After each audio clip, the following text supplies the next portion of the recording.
آپ اندازہ لگائیں کہ نکاح کتنا آسان ہے، نکاح کتنا آسان ہے۔ حضرت انس بن مالک رضی اللہ تعالیٰ عنہ بیان کرتے ہیں کہ ایک مرتبہ حضرت ابو طلحہ جو ابھی مسلمان نہیں ہوئے تھے، انہوں نے حضرت ام سلیم رضی اللہ تعالیٰ عنہ کو پیغام نکاح بھیجا، شادی کا پیغام بھیجا، کہا کہ میں ام سلیم سے شادی کرنا چاہتا ہوں۔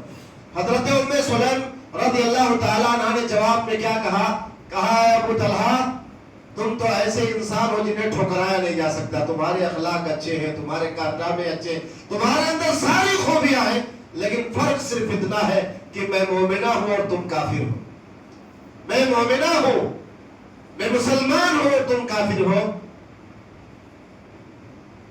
کہا ہے ابو طلحہ اگر تم اسلام قبول کر لو تو تمہارا اسلام قبول کرنا میرے لیے حق مہر ہو جائے گا، اللہ مجھے مہر میں تمہیں کچھ نہیں دینا ہوگا، اگر میرے کہنے کی وجہ سے تم اسلام قبول کر لیتے ہو تو ابو طلحہ یہی میرا حق مہر ہو جائے گا۔ یہ حضرت ام سلیم رضی اللہ تعالیٰ عنہ نے حضرت ابو طلحہ رضی اللہ تعالیٰ عنہ کو یہ میرے بھائیوں صلاح مشورہ دیا اور معاملہ ویسے ہی ہوا۔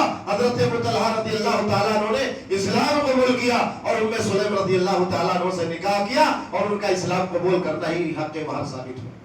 یہ کتنی بڑی نصیحت ہے ہماری ان ماں اور بہنوں کے لیے جو آج نکاح نہ کر کے غیروں کے ساتھ جو ہے، غیروں کے ساتھ پوری قوم و ملت کا سر جھکا دیتی ہے غیروں کے ساتھ شادیاں کر کے، کہ ایک ہماری وہ مائیں تھی، ہماری وہ بہنیں تھی جو خود دوسروں کو اسلام کی دعوت دیتی تھی، دوسروں کو دائرہ اسلام میں لانے کے لیے کیسا حربہ بناتی تھی، اور آج ہماری قوم و ملت کی بہن بیٹیاں آج غیروں کے ساتھ شادی کر کے پورے سماج، پورے سوسائٹی اور پورے قوم و ملت کا سر جھکانے پر مجبور کر۔ میرے بھائیوں یاد رکھو شادی جتنا ہی مشکل ہوگا زنا اتنا ہی آسان ہو جائے گا، شادی جتنا ہی مشکل ہوگا زنا اتنا ہی آسان ہو جائے گا، اس لیے نکاح کو آسان بناؤ۔ اللہ کے نبی جناب محمد رسول اللہ صلی اللہ علیہ وسلم نے فرمایا ان اعظم النکاح برکۃ ایسرھا مؤونہ، سب سے بابرکت نکاح وہ ہے جس میں سب سے کم خرچ ہو۔ کوئی ضروری تھوڑی ہے کہ آپ جس محلے میں رہتے ہیں سارے لوگوں کو دعوت کھلائیں گے تبھی آپ کی شادی مانی جائے گی۔ عجیب حال ہے مسلمانوں کا، لاک ڈاؤن کے اندر پرشاسن کے ڈر سے لوگ مختصر طور پر نکاح کر لیا کرتے تھے۔ لاک ڈاؤن میں شادیاں ہوتی تھی اور چپ گپ میں تھوڑے لوگوں میں ہو جاتی تھی، لیکن اللہ کے ڈر سے اسے کرنے کے لیے تیار نہیں مسلمان۔ اللہ کے ڈر سے کہ اللہ کا قانون کیا ہے، محمد رسول اللہ صلی اللہ علیہ وسلم کا طریقہ کیا ہے، اللہ کے ڈر سے کوئی کام کرنے کے لیے مسلمان تیار نہیں۔ میرے بھائیو اللہ کے نبی صلی اللہ علیہ وسلم نے فرمایا ان اعظم النکاح برکۃ ایسرھا مؤونہ، سب سے بابرکت نکاح وہ ہے جس میں سب سے کم خرچ ہوا۔ اللہ نے بھلے آپ کو نوازا ہے، آپ اربوں پتی ہیں، لیکن نکاح میں اس طرح سے پیسے لٹانے کی شریعت آپ کو اجازت نہیں دیتی۔ شادیوں میں کوئی 30 لاکھ 40 لاکھ 50 لاکھ کروڑ روپے خرچ کر رہا ہے آج مسلمان، لیکن ابھی اللہ کے گھر کے لیے، اللہ کے دین کے لیے کہہ دیا جائے تو 1000 روپیہ دینا بڑا مشکل ہو جائے گا۔ وہاں دنیاوی طور پر اسے نام کمانا ہے کہ لوگ کہیں گے کہ ہم تو ایسی شادی میں گئے تھے جس میں کسی قسم کی کوئی کمی نہیں، بہت سارے نام کما رہا ہے، لوگوں کا اسے خیال ہے۔ اگر ہم نے آسان طریقے سے کم تعداد میں ہم نے رشتہ کر لیا تو لوگ کیا کہیں گے؟ لوگوں کے لحاظ میں رسول اکرم صلی اللہ علیہ وسلم کی سنتوں سے کھلواڑ کریں۔ غور کرو مسلمانوں، یہاں تم کہہ رہے ہو لوگ کیا کہیں گے، کل اللہ تم سے کیا کہے گا، کیا جواب دو گے رب العالمین کو؟ محمد رسول اللہ صلی اللہ علیہ وسلم نے کیسے نکاح کیا؟ حضرت آپ صلی اللہ علیہ وسلم نے خود اپنی شادیاں کی، اپنے بچوں اپنے بیٹیوں کی شادی کی۔ حضرت فاطمہ رضی اللہ تعالیٰ عنہ کا نکاح اللہ کے نبی صلی اللہ علیہ وسلم نے حضرت علی سے کر دیا۔ اگر مالداری شرط ہوتی تو علی سے نکاح کبھی فاطمہ کا نہیں ہوتا، علی کا نکاح کبھی بھی فاطمہ سے نہیں ہوتا اگر مالداری شرط ہوتی، اس لیے کہ حضرت علی رضی اللہ عنہ غریب صحابی تھے۔ اللہ کے نبی صلی اللہ علیہ وسلم نے حضرت فاطمہ کا نکاح حضرت علی سے کر دیا، سادگی کے ساتھ کر دیا، اور ایک دایا کے ساتھ، ایک عورت کے ساتھ پیدل حضرت فاطمہ رضی اللہ تعالی عنہا کو حضرت علی کے گھر بھیج دیا۔ آج اگر سگے چچیرا بھائی اور بہن سے بھی شادی ہو تو بھی سماج کو دکھانے کے لیے بہت سارے بہت سارے انتظامات کیے جاتے ہیں کہ لوگ جانے کی شادی، گاڑیوں کو سجایا جاتا ہے، ادھر سے ادھر گھما کر کے لوگوں کو دکھایا جاتا ہے۔ اللہ کے نبی صلی اللہ علیہ وسلم حضرت فاطمہ رضی اللہ تعالیٰ عنہ کو پیدل ایک دایا کے ساتھ حضرت علی کے گھر بھیج رہے۔ اللہ اکبر! حضرت فاطمہ کوئی معمولی ہستی نہیں ہے، سیدۃ النساء اہل الجنہ ہے، جنتی عورتوں کی سردار ہوگی حضرت فاطمہ رضی اللہ تعالیٰ عنہ، اور اپنے سسرال پیدل جا رہی ہیں۔ اللہ اکبر! اگر یہ ساری چیزیں ضروری ہوتی تو اللہ کے نبی صلی اللہ علیہ وسلم اس دور میں جو چلتا تھا کم سے کم ڈولی سجائی جاتی، ڈولی میں بیٹھ کر کے حضرت فاطمہ رضی اللہ تعالیٰ اپنے سسرال جاتی۔ لیکن اللہ کے نبی صلی اللہ علیہ وسلم کو امت کے سامنے ایک آسان سا نسخہ پیش کرنا تھا کہ میری امت کے لوگوں ایسے تمہیں نکاح کرنا ہے جیسے میں نے نکاح کر کے دکھایا۔ اللہ کے نبی صلی اللہ علیہ وسلم بعد میں حضرت فاطمہ سے حضرت علی کے گھر ملنے گئے، دیکھا کہ گھر کے سارے لوگ خوش و خرم ہیں، سب لوگ خوش ہیں۔ کیوں خوش ہیں؟ کہ ان کے گھر میں اللہ کے نبی صلی اللہ علیہ وسلم کی بیٹی بہو بن کر کے آئی۔ سب لوگ خوش ہیں، لیکن فاطمہ اداس بیٹھی۔ کس پر بیٹھی ہے؟ نہ بیڈ ہے، نہ پلنگ ہے، نہ صوفہ ہے، نہ کرسی ہے، ایک چمڑے کا مسکیزہ ہے جس میں حضرت علی رضی اللہ تعالیٰ عنہ دن میں پانی بھرتے تھے اور رات میں بچھا کر کے اسی پر سو جایا کرتے تھے۔ اللہ اکبر! غربت و افلاس کا یہ عالم، اسی پر حضرت فاطمہ رضی اللہ تعالیٰ نے اداس بیٹھی ہے۔ اللہ کے نبی صلی اللہ علیہ وسلم نے جب حضرت فاطمہ کو اداس دیکھا تو کہا میری بیٹی فاطمہ تم مایوس نہ ہو، تم فکر نہ کرو، اے فاطمہ یہ دنیا کی زندگی چند روزہ ہے۔ علی اگرچہ غریب ہے، تنگ دست ہے، لاچار ہے، مجبور ہے، علی کے پاس مال نہیں ہے، لیکن علی تقوی اور پرہیزگاری کے بلند مقام پر فائز ہے۔ اے میری بیٹی فاطمہ، تمہارے رشتے کے لیے بڑے بڑے مالداروں کے ہاں سے رشتے آتے تھے، لیکن میں نے اے فاطمہ میں نے مالداری کو ترجیح نہیں دی ہے، میں نے دینداری کو ترجیح دی ہے۔ یہ دنیا کی زندگی چند روزہ ہے، جنت کی نعمتیں تمہارے لیے اللہ نے تیار کر کے رکھی ہیں۔ میرے بھائیوں، ہر ماں باپ کی یہ کوشش ہو، چاہے آپ کے بیٹے ہو چاہے بیٹیاں ہو، کوشش یہ ہو کہ رشتہ دینداری کی بنیاد پر کیا جائے۔ اللہ اگر عزت دینا چاہے گا تو اللہ غریبی میں عزت دے گا، اور اللہ اگر ذلیل کرنا چاہے گا تو مالداری میں بھی اللہ ذلیل کر دے گا۔ بہت سارے مالداروں کی بیٹیاں بھی اپنے گھروں سے بغیر نکاح کے چل دیا کرتی اور ماں باپ کے سروں کو جھکا دیتی۔ تو یاد رکھیں، شادی میں صرف دو چیزیں، ایک نکاح اور دوسرا ولیمہ۔ ایک نکاح، سادگی سے نکاح ہو جائے، نکاح کے دن کوئی کھانا نہیں، کوئی دعوت نہیں، ایک نکاح اور دوسرا ولیمہ۔ اور ولیمے میں اللہ کے نبی صلی اللہ علیہ وسلم کی وہ حدیث جو آپ صلی اللہ علیہ وسلم نے حضرت عبد الرحمن بن عوف رضی اللہ تعالیٰ عنہ کو آپ نے نصیحت کی تھی، اولم ولو بشاتن، اے عبد الرحمن ولیمہ کرو چاہے ایک بکری ہی کیوں نہ ہو۔ اللہ نے اگر آپ کو نوازا ہے، آپ بکری کا ولیمہ کر سکتے ہیں تو آپ کریں، شریعت اس سے آپ کو منع نہیں کرتی، شریعت آپ اس سے منع نہیں کرتی، لیکن سنت کے دائرے میں رہ کر کے دکھاوا مقصد نہ ہو، دکھاوا مقصد نہ ہو، ریاکاری نہ ہو، نام کمانا نہ ہو۔ اور اسی طریقے سے ایک بات کا اور خیال رکھیں، اپنی شادی بیاہ کے موقع پر، ولیمے کے موقع پر آج ہوتا یہ ہے کہ مالداروں کو تو دعوت دی جاتی ہے، مالداروں کو دعوت دی جاتی ہے اور غریبوں کو نظر انداز کر دیا جاتا ہے، غریبوں کو نظر انداز کر دیا جاتا ہے۔ اللہ کے آخری نبی جناب محمد رسول اللہ صلی اللہ علیہ وسلم فرماتے ہیں، آپ صلی اللہ علیہ وسلم فرماتے ہیں شر الطعام طعام الولیمہ یدعى لها الاغنیاء ويترك الفقراء۔ اللہ کے نبی صلی اللہ علیہ وسلم فرماتے ہیں سب سے بدتر ولیمہ، سب سے بیکار دعوت وہ ہے، سب سے بیکار کھانا وہ ہے جس دعوت میں مالداروں کو بلایا جائے اور غریبوں کو چھوڑ دیا جائے،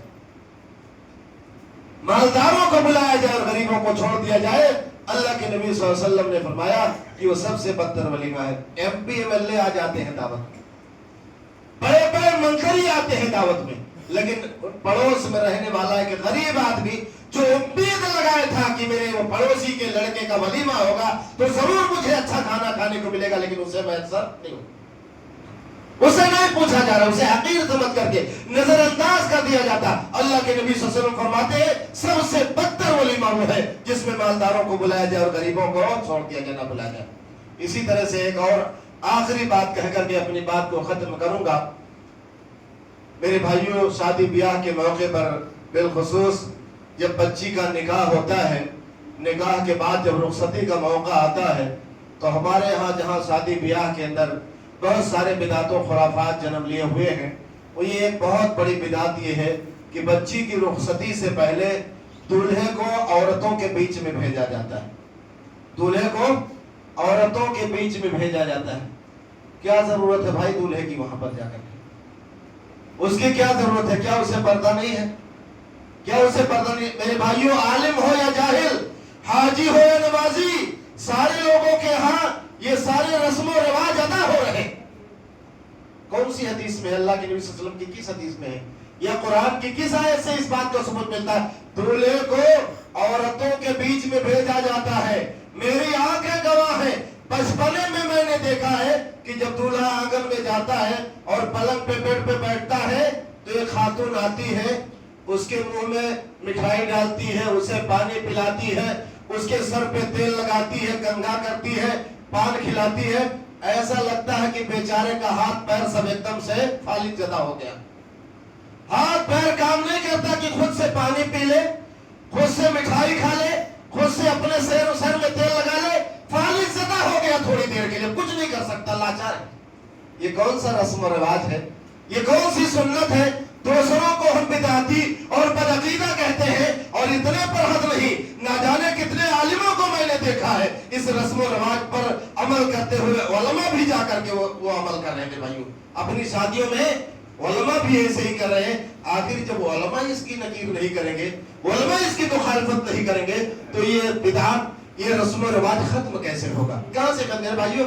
جس کو جو کچھ دینا ہے، میری ماں اور بہنوں، اگر تم دینا چاہتی ہو تو مردوں کے ہاتھ سے وہاں تک بھجوا دو. اللہ کے واسطے ڈرو، کہیں اللہ کے نبی صلی اللہ علیہ وسلم کی دین کی مخالفت کی بنیاد پر، آپ کی سنت کی مخالفت کی بنیاد پر کہیں اللہ ناراض نہ ہو جائے اور اللہ اپنا عذاب نازل نہ کر دے. اللہ قرآن میں فرماتا ہے وَلْيَحْذَرِ الَّذِينَ يُخَالِفُونَ عَنْ أَمْرِهِ أَن تُصِيبَهُمْ فِتْنَةٌ أَوْ يُصِيبَهُمْ عَذَابٌ أَلِيمٌ.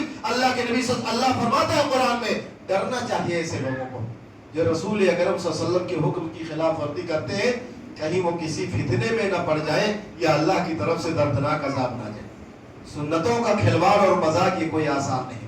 میرے بھائیوں، شادی کو سادگی سے کیجیے، سنت کے مطابق کیجیے. آپ جو پیسہ خرچ کر رہے ہیں یہاں نہ خرچ کر کے بہن بیٹیوں کا جو میراث میں حصہ ہوتا ہے، میراث دینے کی کوشش کیجیے تاکہ اس بدعت کو ختم کیا جا سکے. دوسروں کو لٹا دیا، 50 لاکھ خرچ کر دیا، بیٹی کو اس میں سے 10-5 لاکھ بھی نہیں ملا، اور سمجھیے گا کہ اب میں نے بیٹی کا حق ادا کر دیا، بہن کا حق ادا کر دیا. میرے بھائیوں، دوسرے لوگ کھا پی کر کے چلے گئے، اس میں بہن کو کیا ملا؟ آپ نے چمک دمک دکھایا، اپنا نام کمایا، ہماری بہن بیٹی کو کیا ملا؟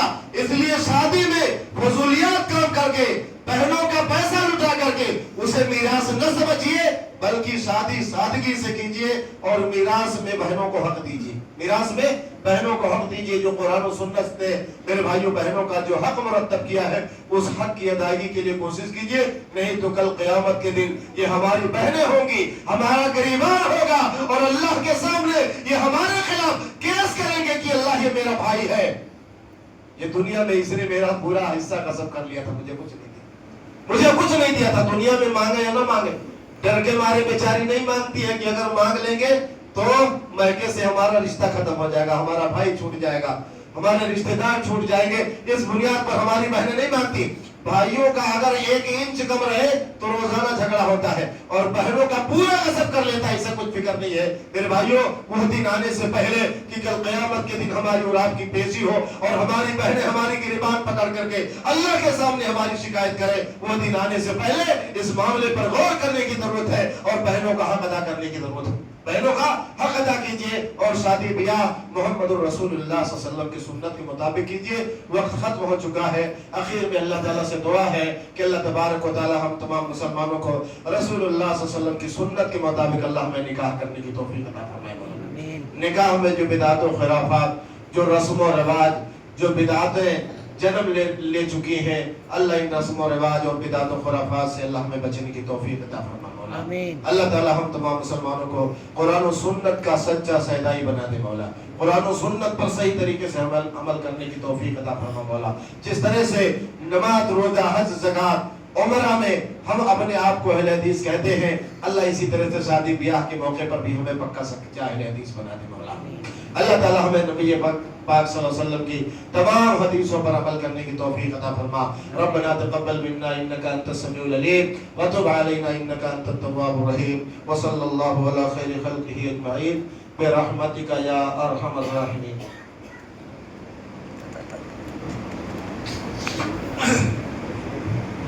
ان الحمد لله نحمده ونستعينه ونستغفره ونؤمن به ونتوكل عليه ونعوذ بالله من شرور انفسنا ومن سيئات اعمالنا، من يهده الله فلا مضل له ومن يضلل فلا هادي له، واشهد ان لا اله الا الله وحده لا شريك له، واشهد ان محمدا عبده ورسوله، اما بعد فان خير الحديث كتاب الله وخير الهدي هدي محمد صلى الله عليه وسلم، وشر الامور محدثاتها وكل محدثة بدعة وكل بدعة ضلالة وكل ضلالة في النار۔ اعوذ بالله السميع العليم من الشيطان الرجيم، بسم الله الرحمن الرحيم۔ ان الله وملائكته يصلون على النبي يا ايها الذين امنوا صلوا عليه وسلموا تسليما۔ اللهم صل على محمد وعلى ال محمد كما صليت على ابراهيم وعلى ال ابراهيم انك حميد مجيد۔ اللهم بارك على محمد وعلى ال محمد كما باركت على ابراهيم وعلى ال ابراهيم انك حميد مجيد۔ عباد الله رحمكم الله، ان الله يأمر بالعدل والإحسان وإيتاء ذي القربى وينهى عن الفحشاء والمنكر والبغي يعظكم لعلكم تذكرون۔ اذكروا الله يذكركم وادعوه يستجب لكم ولذكر الله أكبر والله يعلم ما تصنعون۔